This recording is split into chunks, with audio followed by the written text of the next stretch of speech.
I usually call launch like 0 to 1, right? Like you're starting with absolutely nothing and you're trying to figure out a product market fit. You're trying just to find your footing. And that is terrifying. Especially if you don't have any other income. So, usually the advice is like, oh, do your side hustle, bootstrap something on the side. And I think those people who are patient enough to do that, I think they should. I think that's the ideal kind of way to get into this game.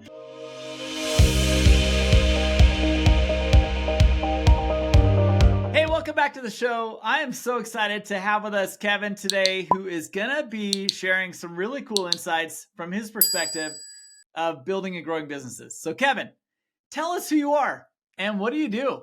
I wear a lot of hats right now. I think as many entrepreneurs can relate to. So I am the CEO of a textile company that I bought just over a year ago, but almost 18 months ago. And then I also am a partner in a fund investing in entrepreneurs who are interested in buying businesses, not starting businesses, but buying businesses, already existing, established businesses that have cash flow and product market fit. That's the model that I used, and I'm a pretty big advocate for it. And we've noticed a lot of people are feeling the same way in the market today. I love it. So what you're saying is you haven't been a lifer in the textile business. Certainly not. But you just kind of wanted to start something. You're somewhat familiar with it. So you're like, that looks like a good business to buy. I think I'm going to go do it that way and leapfrog the launch mode. That's right. Is that what I'm hearing? No, 100%. I didn't have a textile, but I came into healthcare. And I was a technology executive. So it's something completely different, right? Whoa. Yeah. So the idea was to go and buy a business that could leverage my skill set. And then mine was in, project management, technology. I was a deputy CIO for a large public health system. So I'm very comfortable doing, digital transformation and managing large initiatives and large budgets. So I was looking for something that kind of fit that mold, and that's a little broad. So I was industry agnostic when I was kind of looking around, but found this business in one of the oldest industries. And there's certainly a lot of technology problems to solve in these businesses. So it was a good fit. It kind of ticked all the boxes as far as, what buyers are looking for, professional management staff, consistent cash flow. One of the things that, we can talk about this later is, what if you want to set your business up to sell? What are the things you want to do in order to make it the most attractive? And one of the things that was attractive to me about my business is that there was a decade of reviewed financials, which means the business was managed very professionally. That doesn't happen in small business very often. So I knew what I was buying. No. Yeah. No, that's so true. And for those of you who have an ultimate exit in mind, listen to what he just said. Like, there's not many people that do their financials in a way that it tells a story over the last decade, because a potential buyer doesn't want to just know that you had one awesome year. They want to know the whole story, right? Right. Yeah, especially when a lender's involved, right? Like the lenders, guess what? You might think, you can buy on a trailing 12, or you can buy off of last year's, rock star numbers, but you're gonna look at the context. You're gonna look at the preceding years. You're gonna look at upcoming market or upcoming market conditions, and the bank is gonna take all that into consideration. So yeah, it can't just be, you might be able to be lucky every once in a while, but that certainly shouldn't be the rule that you assume. You need to show that you've managed the business professionally for a while in order to get the highest dollar amount for your business. Okay, this is such a fun conversation, because I think that most of my guests have really been like the founder or the guy that launched it, the guy that like went through that whole exercise of product market fit and all that kind of stuff. And what you're saying is that you were industry agnostic, which first of all, I think is super awesome, because I think a lot of people out there think, I've got to be right here. Like this is the only place I fit. Yep. I personally believe, as you believe, that there's people, processes, and tools in every business, in every niche, in every industry, in every part of business, that there's principles that are the same. Yeah. And you have the background of technology. And so you said to yourself, hey, I could probably plug into any industry the tech background and the systems background that I have and make that business better. Is it? Yeah. Am I It's right? the 80/20 rule, right? Like 80% of business is the same. It's the same Right. blocking and Right. tackling in all the different, all the different verticals, but it's the 20% that's more specialized stuff. Okay, fine. So you spend a couple years, getting caught up and sort of deep diving, being a sponge and learning about the industry. I mean, Love I it. sure as heck know a lot more about the textile industry now than I did even before I bought the business. Truth is, I probably I'm didn't, sure. 100% know what I bought. And you just sort of figure it out. I mean, that's kind of the risk, right? Like you only know so Right. much. You can only, Right. especially if you're coming from outside of industry, but you know that the fundamentals are there and that you have a level of confidence in yourself to go in and say, all right, I've done the most of this before. The Right. product is Right. different, but guess what? It's still a design process. There's still a So, whole, a pipeline for design. There's still sourcing. There's still warehouse management. right. There's still, it's all the same. So walk me through just a little bit, like, as you were looking for the business that you were going to buy and grow and scale, like, what was it about this one that caught your eye? What you said, there was a good financial history, but was there other green Yeah. lights that you were like, ooh, Yeah. that checked a box, that checked a box? What were those boxes? Yeah. A couple of them. One was our position in the supply chain. So, there aren't very many textile mills left in the US. We're not a textile mill, Right. but we serve the function of a textile mill. And here's what I mean by that. Okay. So like I've been kind of saying for the last few months that we're a textile mill without a weave room or a dye house. So what that means is Okay. that we're importers. We do all the design and everything here in North Carolina, but we outsource manufacturing overseas and import back.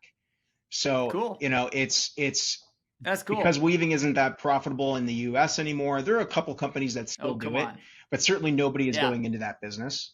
It's very Right. difficult. It's a very difficult business. So I liked the position that we served in the US, right? Like, so we're basically a mill. We're a supplier. I liked being Right. that versus a distributor so much. Um, Yeah. so Smart. that was one of the things. The other thing was the historical numbers of the business. This business has done twice what it currently does. So in its Wow. heyday, it was rocking and rolling, printing money, and then the market shifted. Some customers went out of business.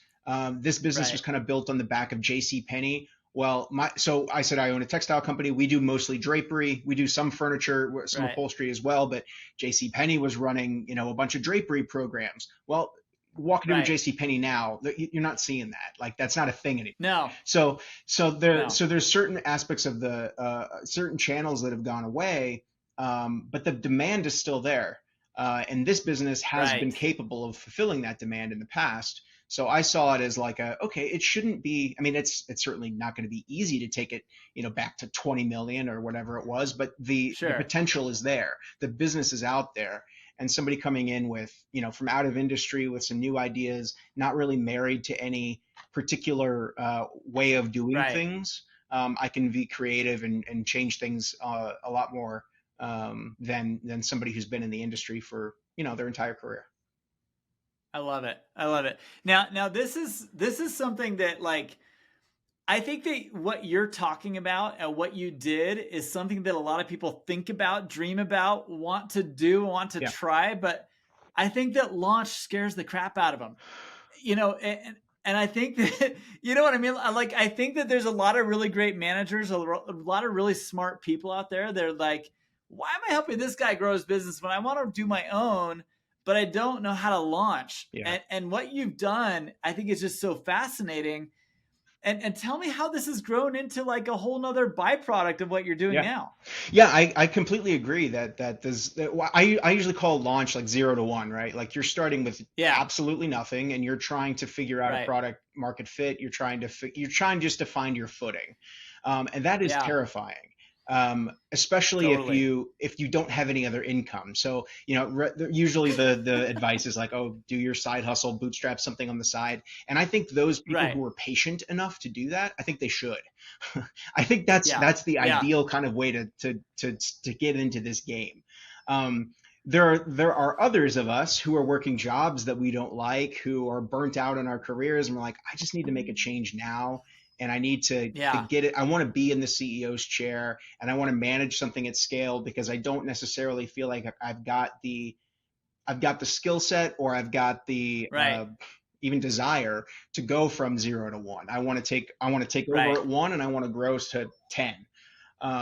So those are the people that I kind of relate to. I was one of those guys in a corporate job that I was just tired of. I didn't want to do anymore. I didn't feel like I was, I didn't feel like I was doing my best work. I didn't feel challenged. And I'd been wanting to buy a business since I found out about this whole space since 2018. That's awesome.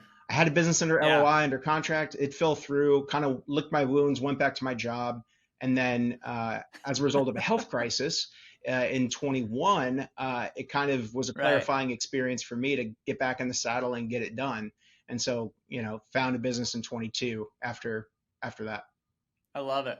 I am so glad you're here. And I just wanted to take a few seconds to tell you about a program that we have assembled with a lot of our podcast guests and a lot of people who are listening to the show who are feeling the same way that they do. There's a recurring theme. You'll hear a lot of these founders talk about, I couldn't have done it without my team. I couldn't have done it without a support group of peers. I couldn't have done it without having someone to talk to that understood my feeling of isolation as an operator of my business. You see, you're not alone. It is hard running a business, and it's even harder when you know you can't express all your deepest concerns and frustrations with your executive team. It makes them nervous. It gets them scared. You don't want scared people on your executive team. So where do you turn? The Captain's Council is where you turn. The Captain's Council, it is an organization that we are put together with podcast guests, as well as people who are listening who are in the same boat. You see, peers are the only ones that can give you the type of empathy, the type of advice that only a founder or operator know and understand. Go check it out at captainscouncil.com. I know you're going to love what you see there. We have put together an organizational structure that has small group settings, a global community of founders and operators, as well as monthly and quarterly in-person events. You're going to love what you see there. I can't wait for you to check it out and enjoy the rest of this episode. I love it. And tell me, a lot of people listening to this are probably thinking, well, he got lucky finding this opportunity. But I can tell you on Scout's Honor here right now that there are a lot of people running their businesses who are just like, I'm tired of this hustle. I just want a job. Yeah. Yeah. And yet they have a solid business that's generating revenue, that's profitable, but it's just not satisfying their needs anymore. Like you mentioned, they had a heyday. Yeah. They lost their primary client, and now they're like, I don't know that I want to do this again. And they just want out. Yeah. I'm hearing actually a lot more of that. I mean, that tends to happen with market conditions, right? Like people got through COVID and they survived. And then they're looking at it like, do I want to go through something like that again? Like, where's the next, baseball bat coming from? And do I want to hang on until that, when does the music stop? And, all got to sit down in those chairs. So I'm seeing actually quite a bit of people who are looking to take chips off the table. Now. So you wouldn't be alone. It's smart. Yeah, of course. Actually, I'm working with a guy. I'm working with a company right now that's looking to sell, that I'm going to make an offer on. And they want to stay in the business. They just don't want to own it anymore. They're ready to take some chips off the table. That happens when you're in your mid to late 60s, and you're like, I don't necessarily want to stop doing this. I need to make sure my family is secure. Okay. Interesting. I think this is so cool. Like, honestly, prior to this conversation, I don't think I've ever met anyone like you that's done that. I've talked to so many people that have exited for the very reasons that you just bought. Yep. And yet I don't hear it from the flip side very often. So I love this conversation. What do you feel like in the year and a half you've been running the business, what would you say is a unexpected blessing that kind of came out of it that you weren't necessarily, it wasn't even a value add that the seller was even talking about, that you're like, dude, this is pretty sweet. Is there something like that you could share with us? Yeah, I mean, I don't know if I can chalk this up to just naivete or what, but like when so I kind of playfully mentioned before that, like, I didn't really know what I bought. And it's kind of true. Like the way the business was marketed was more of a warehouse distribution business. What it really Yeah. is more of a fashion business with a warehouse attached to it. Um, Interesting. so I've coming from a bit of an artistic background, I actually enjoy that part. I enjoy the creative side. I enjoy the product side. I think a lot more than I would have anticipated. Doing a lot of, working with different constructions of product, fiber Right. content, Right. looking at color. I think it's fun. The other thing is, a lot of people are that are kind of in my space look for geographically concentrated service businesses. They're pretty Right. easy to Right. finance. They're pretty easy to understand. Like an HVAC company, a plumbing company, like they have a geography that they work in. They go out on service calls. Wash, rinse, repeat. I didn't buy a Right. service business. I bought a product business. So it Right. comes with its own separate challenges, but also privileges. The challenges would be it's Yeah. a very inventory heavy business, and I've Yes. got about half of my revenue value in inventory. So when Right. 50% of your revenue is in inventory, it's an inventory heavy business. We're Oh talking yeah. millions of dollars in inventory on the shelf. Um, I've had that. I've yeah, had that kind of business before. It's yeah, different. it's a challenge. It's a different beast. And then, Yeah. as far as benefits go, it's a global industry and this is a global business. Yeah. Despite being located just north of Charlotte, North Carolina, it's Yeah. I've got customers internationally. I ship orders, to the Middle East. I ship orders to the Caribbean. Wow. I ship orders, all over the world. I've got international sales reps. Cool. I've got trade shows that I go to. I was in Germany earlier this year for a trade show. There's another trade show coming up in a Nice. couple months in Lake Como, Italy. I've got suppliers in Whoa. India, suppliers in Turkey. So I like that. I like the global nature of what I That is do. fun.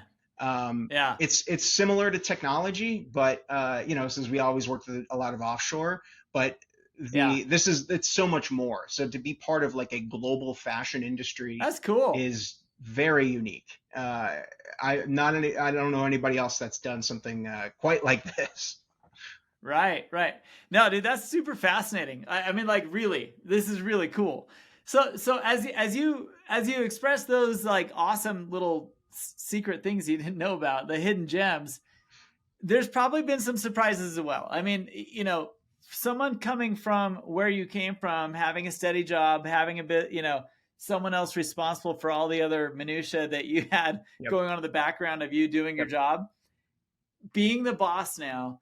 What are some of the unexpected surprises that you have run into, and were you able to solve them easily, or are you still working through some of those things? Oh yeah, there's certainly no. I mean, how much time do we have here, right? I can certainly give you a laundry list of problems. One of the things Right. that I don't think I fully realized, just because again I didn't realize it was as much of a fashion business as it was Yeah. we give continuity on products for, let's say, 3 years, meaning we have to keep Right. consistency in a certain product because when a distributor places it, they need to make sure that I see. it's consistent with what they've been marketing to their customers. Now, Interesting. that's difficult when you're a mill without a weave room and a dye house. Yeah. So I can't, if I was a mill, I could walk, into the next room and all my looms would be running and I'd have, the dye Yeah. house I could talk to and match up color. Well, all of a sudden my weave room and dye house are thousands of miles away on the other side of the world. Right. So it's the amount of back and forth and communication gaps that really make this an interesting problem. Now, it's getting better with technology and can be helped with more technology. Even just things like Sure. WhatsApp are a great Sure. tool for all of us. But making sure that we're working with our partners overseas to actually track these projects and treat it professionally instead of just Right. more like back of the envelope type things. That's Right. definitely been making sure that we maintain consistency in products like that. Not something I would have thought of. Right. And the other thing, as Interesting. you're growing a business like this that's heavy in inventory, guess what Yeah. it takes in order to grow? It takes cash because you got to buy more inventory. And then there was a long sales cycle in a business like this. It maybe takes a year to develop product, and it takes another year to really see any return on that SKU.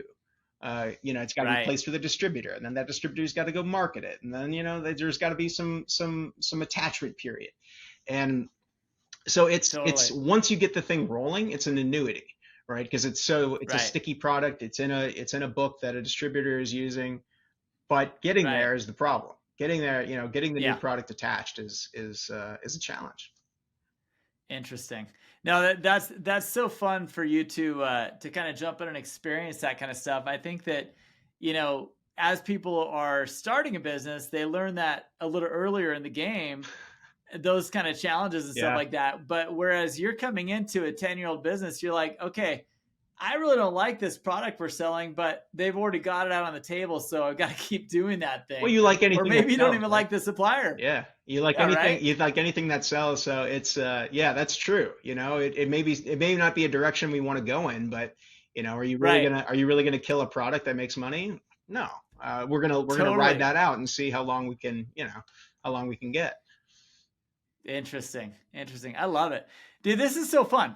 So advice. I mean, you came into this with kind of a different approach than a lot of people come into entrepreneurship, in that you have skills, you're smart, you've got all these things, but I doubt you had the money to come in and just buy this thing outright. Yeah. I mean, how did you work that part of the game of financing this and buying that business? How does that work? So in our end of the market, which is typically going to be, under $2 million in EBITDA, which is, if anybody doesn't know, just a proxy for cash flow. You can call it your bottom line, right? Sure. Sure. So, a business that's profiting less than $2 million. There's really only one way to finance them. Well, that's not true. There's really only one debt provider that you can use, debt instrument that you can use. You can always pay cash. Yeah. If you got millions of dollars lying around, you can pay cash. But if you want to get a term loan, you have to go through the SBA or an SBA lender, rather. And so that's what I did. So I went out and I talked to a few SBA lenders who are willing to lend on these acquisitions. And I got a term sheet from a lender. And then what I did was I also didn't have the equity. So I needed about $800,000 to buy this business as for equity. Interesting. I didn't have $800,000. So what I did was I went out to investors within my network, and let me back up, because when I say within my network, I didn't know any of these people. I don't come from money. I don't have family money. I don't have, a lot of wealthy friends. Everybody on my cap table are people I met for the first time and raised money from.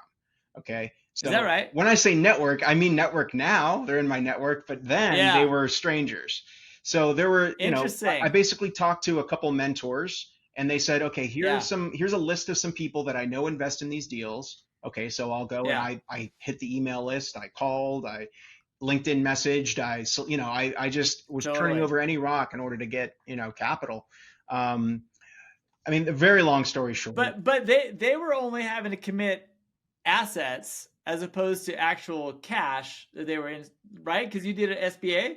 Like, so how does that work? SBA finances a majority of the acquisition, but not all. So you do need to raise cash or put in cash to the business. They usually will require about 10%. That's about what I raised at my deal, is about 10%.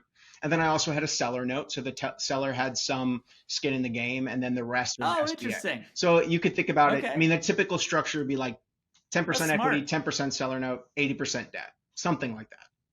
Cool. So I went out and I raised this money from individual investors, and I did it between Thanksgiving and Christmas of 2022, which was the absolute worst time to be raising money.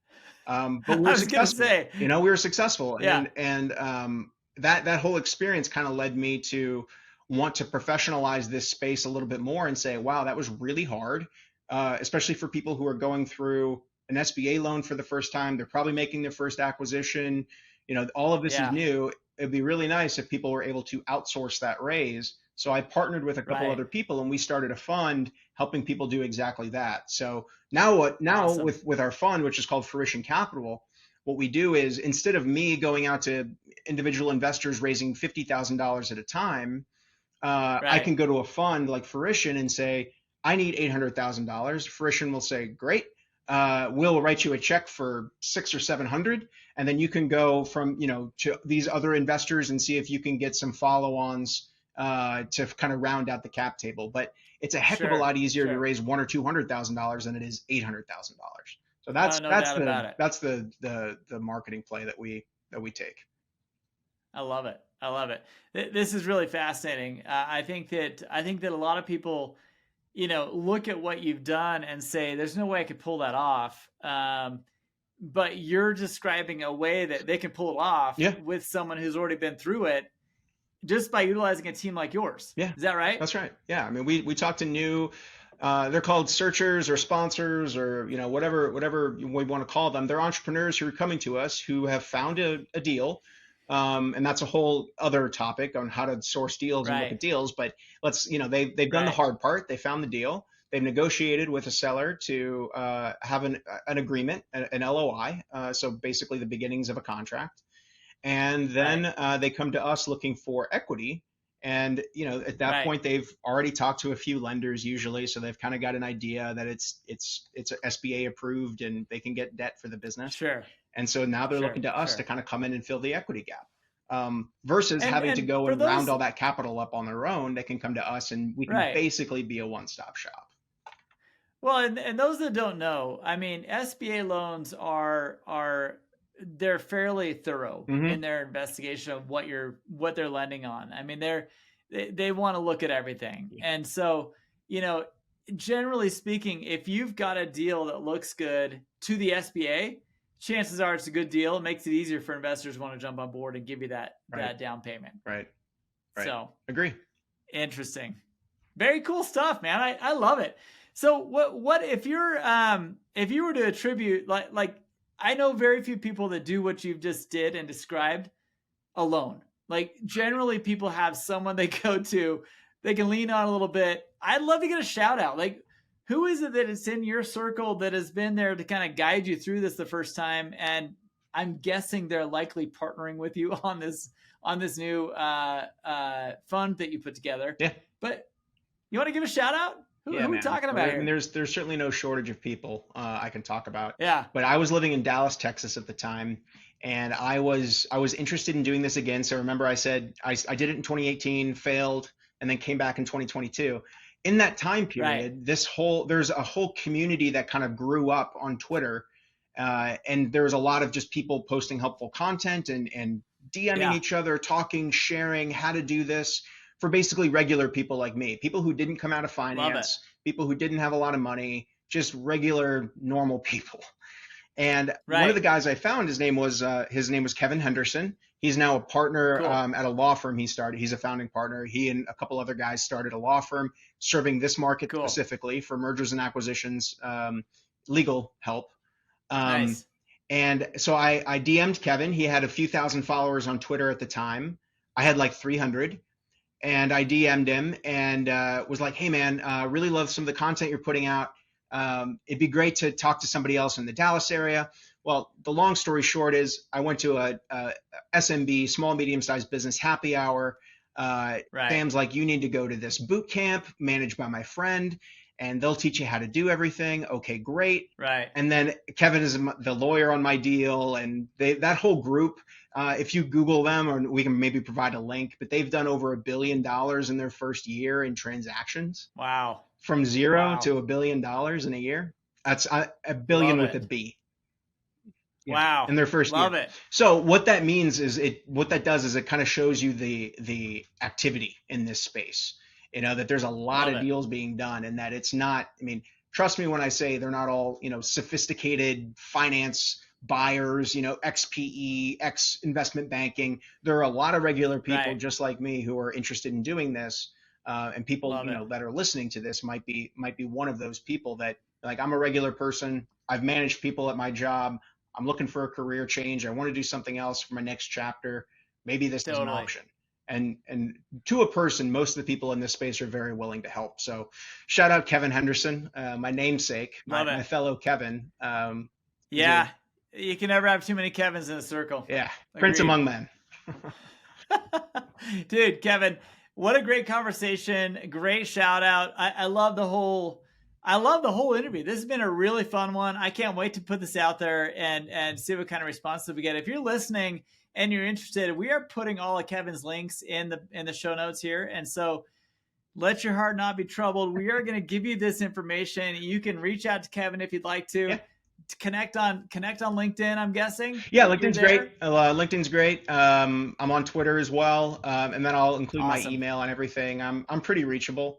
And then I'm happy to direct anybody, that needs some direction and point them to the right people. Like I said, a lot of this is paying it forward, that a lot of people help me get where I am right now. And I'm looking to help pull people up the ladder as well. Love it. Kevin, fantastic, man. Appreciate it. Yeah, Thank absolutely. you so much for being here today. Thank you. Hey, what did you think of that interview? I absolutely loved Kevin. We had a great post-interview conversation, and let me just say, he's a smart guy. And you're probably a smart person too. And there are a lot of smart people out there who just don't know how to do that startup. They don't know how to do those startup motions. And you don't have to be a startup guy to grow a business. And so as you look for these opportunities and you work with groups like his who have a fund that they're raising money to help people like you buy into a business, this is a fantastic opportunity. Great pool of stuff to work with. And, he and I talked extensively afterwards about what do you do after you launch? What should a business buyer like me do at those next steps? And I'm telling you right now, one of the first things you should do is join a group, a peer advisory board like the Captain's Council. Doesn't have to be that one, but I'm telling you right now, captainscouncil.com is the place to look for how to grow and build after you have launched a business or bought a launched business. It's a great community. There's 8 to 10 members who are just like you, looking to grow and scale their business. They need the advice, they need the support, they need a group that they can come together with to build and grow. So that is for you. Come check out Captain's Council right now at captainscouncil.com. Hope you enjoyed the episode. We'll see you on the next one. Thanks so much for being here.